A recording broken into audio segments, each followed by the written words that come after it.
Un pays enclavé choisit la rupture plutôt que la résignation. Au cœur du Sahel instable, le Burkina Faso inverse la logique. Moins de moyens, mais une volonté politique d'une intensité rare. Pourquoi ce virage, porté par Ibrahim Traoré, fascine-t-il autant les observateurs de la région et bouscule-t-il la lecture classique du pouvoir? Dans la poussière d'Ouagadougou, un signal s'élève. La jeunesse d'un chef devient le moteur d'une souveraineté nouvelle, forgée non dans l'ombre des puissances, mais dans la clarté du risque assumé. Le Burkina Faso ne cherche plus seulement à survivre. Il veut prouver qu'un État africain, même privé d'accès à la mer, peut redessiner seul les contours de sa souveraineté. La promesse est immense: sécurité retrouvée, économie recentrée, dignité restaurée. Sous la houlette d'Ibrahim Traoré, cette ambition dépasse les frontières nationales pour devenir une expérience régionale, presque un laboratoire politique au cœur du Sahel. Mais chaque pas en avant s'accompagne d'un risque: isolement diplomatique, pression économique, fatigue interne. L'équilibre est fragile, un écart de stratégie et la trajectoire pourrait s'effondrer. C'est ce fil tendu entre indépendance et survie qui confère à l'expérience burkinabé une portée exemplaire. Si elle réussit, elle redéfinira la manière dont les petites nations conçoivent la sécurité et la légitimité. Si elle échoue, elle rappellera la dureté d'un monde où la souveraineté reste un luxe. Tout le reste de ce récit tentera de comprendre jusqu'où peut aller cette audace. En l'espace de 18 mois, le Burkina Faso a connu 2 changements de pouvoir et une reconfiguration militaire plus rapide que n'importe quel autre pays du Sahel depuis 2013. Ce rythme fulgurant, qui aurait pu précipiter l'effondrement, s'est transformé en levier pour refonder la notion même d'autorité étatique. Sous la direction d'Ibrahim Traoré, alors âgé de 34 ans, l'État burkinabé s'est engagé dans une politique de rupture, fin des partenariats militaires traditionnels, fermeture de bases étrangères, recentrage des forces sur la défense territoriale. Entre 2022 et 2023, plus de 600 villages frontaliers ont été intégrés à un programme de sécurité communautaire, combinant autodéfense et coordination civile. Cette stratégie, mêlant pragmatisme et symbolisme, a modifié le rapport de confiance entre la population et l'armée. Le citoyen devient sentinelle et la vigilance quotidienne prend la place des grands discours. Sur le plan diplomatique, le ton a changé. Le Burkina Faso s'est rapproché du Mali et du Niger, affirmant que l'alliance régionale devait primer sur les anciennes tutelles européennes. Traoré a résumé cette orientation d'une phrase: « Nous parlons pour nous-mêmes ». Derrière cette formule se cache un pari risqué: exister sans parapluie occidental tout en évitant la dépendance à d'autres blocs. Le « en réalité », contrairement aux analyses qui y voyaient une réaction émotionnelle, le virage burkinabé repose sur des indicateurs précis: zones de vulnérabilité, flux logistiques, coûts de sécurisation, dont la corrélation a servi de base aux décisions. Autrement dit, la révolution Traoré n'est pas née d'un discours, mais d'un tableau de bord. La suite montrera comment cette gouvernance de données se mesure au réel. Stabilité, économie, cohésion sociale, autant de terrains où la souveraineté doit encore prouver sa consistance. Au centre du dispositif, une figure émerge: Ibrahim Traoré, militaire formé à l'artillerie, devenu symbole d'un pragmatisme générationnel. Contrairement aux dirigeants traditionnels du Sahel, il parle peu, agit vite et délègue l'exécution à un cercle resserré d'officiers issus du terrain. Son autorité ne repose pas sur la hiérarchie, mais sur la proximité. Il visite les zones frontalières, écoute les chefs communautaires et maintient un contact régulier avec les unités locales via un canal de communication interne simplifié. C'est cette méthode directe qui, dès les 6 premiers mois, a commencé à produire des effets mesurables. Le nombre d'incidents armés recensés dans 3 provinces de l'Est a chuté de près de 20%, tandis que le retour des services publics, écoles, dispensaires, routes, a offert un signe concret de normalisation. Pour la première fois depuis plusieurs années, des marchés hebdomadaires ont rouvert à Kampienga et à Pama, rétablissant un flux économique vital pour les habitants. Mais l'impact le plus marquant n'est pas statistique, c'est psychologique. Dans les discours et les récits locaux, la peur a reculé d'un cran, remplacée par une curiosité prudente. Et si cela fonctionnait vraiment, l'image d'un État qui revient sur le terrain, incarné par un président jeune, a ravivé un sentiment d'appartenance endormi. C'est là le moteur le plus puissant de cette transformation, une confiance fragile mais renaissante qui nourrit tout le reste du processus. Tout commence en octobre 2022, dans une capitale assoupie par la peur. Une poignée de véhicules blindés se positionnent autour du palais présidentiel. Quelques heures plus tard, un communiqué à la radio annonce la prise de pouvoir d'un capitaine de 34 ans, Ibrahim Traoré. Aucun slogan, aucune explosion de joie, seulement un silence dense, ponctué par la phrase « Nous allons terminer ce que d'autres ont commencé ». Le ton est donné, celui d'un mandat né d'une lassitude plus que d'une idéologie. Les premiers jours ressemblent à une improvisation permanente. Traoré restructure la chaîne de commandement, suspend plusieurs contrats miniers contestés et exige un audit complet de l'aide internationale. En coulisses, il convoque une réunion restreinte. Officiers de terrain, économistes, ingénieurs civils. Objectif, dresser une cartographie fine du pays réel, routes coupées, villages abandonnés, zones d'influence des groupes armés. En 3 semaines, ce document secret devient la base de toutes les décisions. Vient ensuite la phase d'expansion.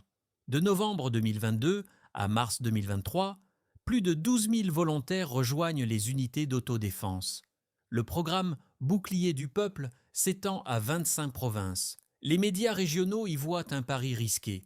Armer la population, c'est aussi diffuser le chaos. Mais sur le terrain, les premiers retours montrent l'effet inverse. Les attaques reculent, la mobilité reprend et la coopération civilo-militaire s'installe. Un réseau d'alerte par téléphone satellite, conçu par des étudiants de Ouagadougou, relie désormais 400 villages isolés au poste de commandement. Le point culminant survient à l'été 2023. Le Burkina Faso annonce son retrait officiel du G5 Sahel. C'est un geste spectaculaire, presque théâtral, mais calculé. Derrière cette décision, un constat. L'Alliance n'a plus produit de résultats concrets depuis 2 ans. Traoré choisit alors la voie régionale. Rapprochement avec le Mali et le Niger. Coordination logistique. Mutualisation des renseignements. Cette triade du centre Sahel devient l'embryon d'une alternative sécuritaire que beaucoup jugeaient impossible. L'onde de choc est immédiate. À Paris, les analystes parlent de rupture post-coloniale. À Abuja, d'un risque de contagion politique. Mais à Ouagadougou, la rue demeure calme. Les marchés fonctionnent, les bus circulent, et les conversations glissent des rumeurs de coup d'État au prix du mille. Le pays semble respirer autrement. La scène se ferme sur une image simple. Un convoi humanitaire entre dans la province du Séno, escorté par des soldats burkinabés et des civils armés de radios portatives. Ce n'est pas la paix, mais c'en est le goût. Et pour Ibrahim Traoré, c'est la preuve qu'un équilibre précaire peut suffire à redonner sens à la souveraineté. La question demeure, combien de temps cet équilibre tiendra-t-il ? Depuis la réorganisation sécuritaire, 3 tendances mesurables se dégagent. La première concerne la dynamique territoriale. En 2022, à peine 42% du territoire était jugé sous contrôle effectif de l'État. Fin 2023, ce taux atteint 64% selon les rapports compilés par l'Institut national de statistique. L'explication est double. Extension des unités locales de défense et déploiement ciblé d'unités mobiles dans les corridors stratégiques. Chaque kilomètre repris est documenté, géoréférencé et indexé sur une grille de suivi budgétaire. Le second indicateur porte sur la mobilité économique. Les flux commerciaux domestiques, mesurés par le volume de transport routier, ont augmenté de 27% entre mars 2023 et mars 2024. Cette progression, inédite depuis 10 ans, traduit non seulement la réouverture progressive des axes, mais aussi la restauration de la confiance logistique. Chaque point de pourcentage correspond à des milliers de trajets quotidiens auparavant impossibles. Troisième indicateur, la perception publique. Un sondage mené par l'université de Ouagadougou en janvier 2024 révèle que 72% des répondants estiment mieux comprendre les priorités de l'État qu'1 an plus tôt. Cette statistique, anodine en apparence, illustre une mutation politique. Le lien de légitimité se reconstruit à partir de la lisibilité des actions plutôt que des promesses. Autrement dit, la communication gouvernementale n'est plus un décor, mais un instrument de cohésion. Ces données ne racontent qu'une partie de l'histoire. Elles ne disent rien des tensions internes, des équilibres précaires, ni des limites d'un modèle encore expérimental. Mais elles indiquent que le pari d'Ibrahim Traoré s'enracine dans une rationalité empirique. Observer, corriger, recommencer. Son entourage parle d'une méthode par essai mesuré, un pragmatisme sans théorie, mais rigoureusement compté. Les chiffres bruts, interprétés à la lumière du terrain, révèlent un pays qui se reconstruit par couches. Chaque village regagné devient un point sur une carte, chaque école rouverte un signal d'optimisme. La stabilité n'est pas encore la normalité, mais elle commence à prendre forme statistiquement, et c'est sans doute là le plus grand enseignement de cette séquence. Dans un environnement où la défiance dominait tout, les nombres redeviennent crédibles. Derrière les graphiques, cependant, une question persiste. Combien de temps ces courbes peuvent-elles continuer à monter? La prochaine phase, celle de la consolidation, exigera plus que des indicateurs. Elle demandera des institutions capables de résister à la fatigue politique et à la pression sociale. C'est ce défi, transformer la performance en durabilité, qui ouvrira la suite de ce récit. Deux lectures principales s'affrontent au sujet du Burkina Faso depuis la prise de pouvoir d'Ibrahim Traoré. La première, majoritaire dans les cercles diplomatiques occidentaux, y voit une fuite en avant, rupture d'alliance, militarisation accrue, recentrage autoritaire. Selon cette vision, la volonté de souveraineté s'apparente davantage à un réflexe de fermeture qu'à une stratégie rationnelle. Elle isolerait le pays, détournerait l'aide et fragiliserait à terme la stabilité interne. Les indicateurs économiques, inflation à 2 chiffres, dépendance énergétique persistante, semblent conforter cette inquiétude. La seconde lecture, plus présente dans le monde académique africain, soutient l'inverse. Traoré ne rompt pas, il réinitialise. En se retirant des cadres d'aide inefficaces, il recrée des marges d'expérimentation nationale. L'argument est simple, nul ne peut innover dans la dépendance. Les mesures de 2023, contrôle des circuits miniers, mobilisation communautaire, relance agricole, ne seraient pas des gestes idéologiques, mais des outils de stabilisation rapide destinés à reconquérir la souveraineté fonctionnelle avant la croissance. Pour leurs défenseurs, la transformation politique actuelle doit être lue non pas comme un retrait, mais comme une reconstruction sous contrainte. Entre ces deux pôles, la réalité est plus nuancée. Les données recueillies jusqu'à mi-2024 montrent un double mouvement. L'économie souffre de l'isolement, mais la cohésion sociale se renforce. Le revenu réel recule de 3%. Cependant, les indicateurs de confiance publique grimpent de près de 20 points. Ce décalage est la clé du débat. Peut-on accepter une contraction matérielle au nom d'un gain symbolique? La réponse implicite de Traoré semble être oui, à condition que le sacrifice soit temporaire et mesurable. Il fonde sa légitimité sur une logique de résultats visibles, plutôt que sur la conformité diplomatique. Et c'est précisément cette inversion du raisonnement, cette économie du risque assumé, qui explique pourquoi le Burkina Faso fascine autant qu'il inquiète. Le silence devient stratégie. Au moment où les critiques se multiplient à l'extérieur, Ibrahim Traoré opte pour une communication minimale, peu d'apparitions, aucun discours fleuve, seulement des gestes. Cette absence calculée marque un tournant. Le pouvoir cesse de se raconter pour se mesurer. Dans un contexte saturé d'opinions, le mutisme devient langage politique. C'est au premier trimestre 2024 que ce virage s'affirme. Les réunions publiques se raréfient, les documents officiels sont remplacés par des rapports de terrain trimestriels publiés sans commentaire. La parole présidentielle se concentre sur des directives opérationnelles et rien d'autre. Ce dépouillement intrigue autant qu'il rassure. Pour la population, moins de discours signifie plus d'action. Pour les observateurs étrangers, c'est le signe d'une centralisation extrême. C'est ici que tout bascule. Le régime n'essaie plus de convaincre, il cherche à durer. Et dans cette économie du silence, un paradoxe s'installe. Plus Traoré parle peu, plus son autorité s'impose. La figure médiatique s'efface, le symbole s'enracine et le récit du Burkina Faso entre dans une zone d'incertitude fascinante. Les effets du basculement burkinabé se lisent désormais dans le quotidien. Pour l'État, d'abord, la centralisation du commandement a rendu les décisions plus rapides, mais aussi plus sensibles aux erreurs. Le ministère de la Défense travaille avec un budget réduit de 17%, tout en couvrant davantage de zones. La rationalisation est visible. Moins de structures intermédiaires, plus d'unités mobiles, un reporting mensuel sur les opérations. Cette efficacité nouvelle donne une impression de solidité, mais cache une vulnérabilité, la dépendance à quelques dizaines d'officiers clés formés directement par Ibrahim Traoré. Pour les entreprises, la mutation est paradoxale.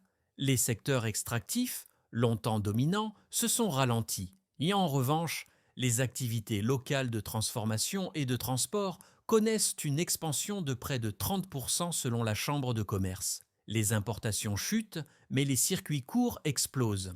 Une économie d'adaptation émerge. Ateliers de réparation, coopératives agricoles, micro-réseaux solaires. Les investisseurs étrangers attendent, tandis que les acteurs nationaux redéfinissent leurs priorités. L'autonomie économique, concept jadis abstrait, devient un réflexe de survie. Chez les citoyens, l'impact se mesure à l'échelle humaine. Dans les zones reprises, le retour de l'administration a réintroduit une forme de prévisibilité. Percevoir un salaire, envoyer un enfant à l'école, recevoir un soin. Mais la population vit aussi la fatigue du conflit et l'usure de la mobilisation. Le programme de volontaires, malgré son succès opérationnel, génère des tensions familiales et un sentiment d'incertitude quant à l'avenir civil de ces milices. Pour autant, les enquêtes d'opinion montrent une adhésion stable à la ligne de Traoré. Plus de 70% des personnes interrogées disent faire confiance au capitaine pour tenir le pays debout. Enfin, sur le plan régional, la réaction est en mouvement. Le Mali et le Niger ont suivi le modèle burkinabé dans leur propre restructuration militaire. Une coordination inédite s'est mise en place autour du renseignement et du commerce transfrontalier. L'Union africaine observe sans condamner, tandis que les anciens partenaires occidentaux cherchent une nouvelle porte de dialogue. Ainsi, un pays que l'on disait périphérique devient le centre d'une réorganisation silencieuse du Sahel. Le Burkina Faso n'a pas encore gagné sa paix, mais il a repris la main sur son histoire. Et cette reconquête symbolique pourrait bien être son plus grand succès. Le futur du Burkina Faso se joue désormais sur 3 lignes de probabilité. Dans le scénario de base, la continuité fragile. Dans cette hypothèse, le pays maintient ses gains sécuritaires actuels sans avancée spectaculaire. Les zones reprises restent sous contrôle, mais les tensions périphériques persistent. L'État consolide son administration locale et cherche de nouveaux partenaires économiques, Russie, Turquie, pays du Golfe. La croissance reste faible, autour de 2,5%, mais stable. Le risque principal vient de la fatigue sociale. Si les sacrifices consentis ne se traduisent pas par une amélioration tangible du niveau de vie, le consensus pourrait se fissurer. Dans la version la plus optimiste, la stabilisation durable. Ce scénario repose sur la réussite du programme de réintégration des volontaires civils et l'extension des infrastructures de base. Si la coordination régionale avec le Mali et le Niger se renforce, une véritable zone de stabilité pourrait émerger au centre du Sahel. Le Burkina Faso deviendrait alors un pôle d'innovation institutionnelle, un modèle d'autonomie encadré, salué même par ceux qui l'avaient critiqué. La figure d'Ibrahim Traoré évoluerait d'homme de rupture à architecte d'un nouvel ordre régional. Mais dans l'hypothèse la plus pessimiste, l'usure et la dérive. Dans cette perspective, les gains sécuritaires s'effritent, les soutiens étrangers se raréfient et les alliances locales s'érodent. Une résurgence des attaques, couplée à une crise alimentaire, raviverait les fractures internes. Le pouvoir, pour se maintenir, renforcerait son contrôle, réduisant l'espace public et les libertés civiles. Ce scénario, encore minoritaire, rappelle que toute reconstruction accélérée porte en elle la tentation autoritaire. Au-delà des chiffres et des probabilités, une question traverse ces 3 trajectoires. Le Burkina Faso pourra-t-il convertir sa souveraineté reconquise en projet collectif durable ? Le défi des prochains mois n'est plus de prouver que le changement est possible, mais qu'il peut durer sans se renier. Dans les villages où le drapeau burkinabé flotte à nouveau, la normalité s'invente pas à pas. Chaque jour, des scènes minuscules traduisent la lente reconquête du quotidien. Un marché rouvre, un instituteur revient, une femme allume une radio pour la première fois depuis des mois. Ce sont ces gestes ordinaires qui incarnent la véritable portée de la transition. À Dori, un cultivateur explique que la sécurité ne se mesure pas en chiffres, mais en nuits de sommeil sans tir.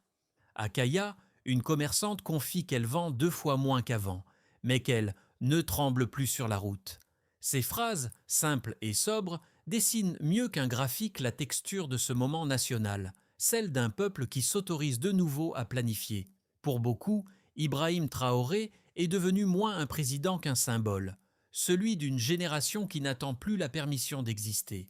Son visage, imprimé sur des tissus, orne les échoppes et les camions, non pas comme une effigie d'autorité, mais comme un talisman de persévérance. Cependant, derrière cette ferveur naissante se devine aussi la crainte du retour en arrière, la peur que tout cela ne soit qu'une parenthèse.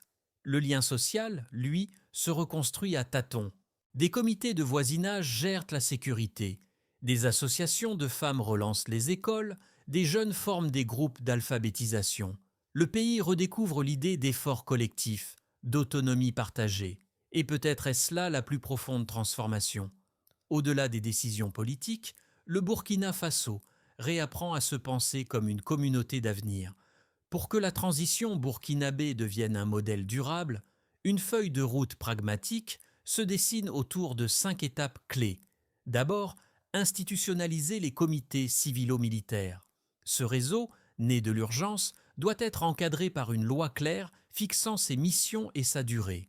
La consolidation de ces structures locales éviterait la dérive milicienne, tout en préservant leur utilité. Ensuite, réintégrer les volontaires dans l'économie civile. Un programme de reconversion progressive est à l'étude. Il prévoit la formation technique de 8000 membres d'ici fin 2025. Chaque emploi civil créé deviendrait une victoire contre la résurgence du conflit, puis réhabiliter les services publics. L'objectif prioritaire d'Ibrahim Traoré est la remise en marche des 1200 écoles fermées depuis 2020. La reconstruction de ces infrastructures symboliserait la reconquête du territoire, non par la force, mais par le savoir. Par ailleurs, relancer la production agricole locale. Une coordination régionale avec le Niger et le Mali permettrait de mutualiser les semences, les engrais et la logistique. Chaque hectare cultivé en plus renforcerait la stabilité alimentaire et réduirait la dépendance aux importations. Enfin, stabiliser les institutions politiques. Un calendrier électoral réaliste, mais non précipité, serait nécessaire pour transformer l'autorité de transition en légitimité démocratique. La réussite ne se mesurerait pas à la date du scrutin, mais à la confiance qui l'entoure. Si ces 5 axes avancent de concert, le Burkina Faso pourrait, d'ici 12 à 18 mois, passer du réflexe de survie à la projection d'avenir. Une mutation rare dans l'histoire récente du Sahel. Dans la lumière rouge du soir, la capitale retrouve ses bruits familiers. Les moteurs, les voix, la poussière suspendue. Rien ne semble avoir changé, et pourtant tout a bougé. Au centre de ce mouvement discret, Ibrahim Traoré incarne une tension rare, celle d'un homme dont la légitimité se construit dans l'épreuve, non dans la victoire. Le Burkina Faso, longtemps perçu comme un simple terrain d'intervention, devient un miroir pour toute une génération africaine. Ce miroir ne reflète ni triomphe ni défaite, mais la possibilité d'un choix, assumer sa fragilité et en faire une force. C'est peut-être là le message le plus durable de cette transition. Un pays n'a pas besoin d'être puissant pour être exemplaire. Il doit simplement décider de tenir debout. Dans les ruelles d'Ouagadougou, les slogans ont cédé la place aux questions, les certitudes aux efforts. Et quand la nuit tombe, le pays continue de murmurer la même promesse, que la dignité, une fois relevée, ne retombe plus jamais. Le courage devient sa propre victoire. L'histoire du Burkina Faso n'est pas une épopée, c'est une expérience en cours. Chaque jour, elle écrit une page où la volonté tente de précéder les moyens. Dans un monde saturé de promesses creuses, cette obstination a valeur d'exemple, celle d'un peuple qui, au lieu d'attendre, s'invente une méthode. Sous la conduite d'Ibrahim Traoré, le pays avance à la vitesse du réel, ni plus ni moins. Ce rythme lent, presque rugueux, rappelle que la souveraineté ne se décrète pas. Elle se construit, ligne après ligne, visage après visage. Peut-être est-ce là la leçon que d'autres nations, grandes ou petites, pourraient méditer. Et vous, que diriez-vous si la liberté ne se gagnait plus dans les discours, mais dans l'endurance silencieuse de ceux qui refusent de céder? Car c'est peut-être au cœur du Sahel, dans la poussière et la persévérance, que se redessine aujourd'hui l'idée même d'avenir.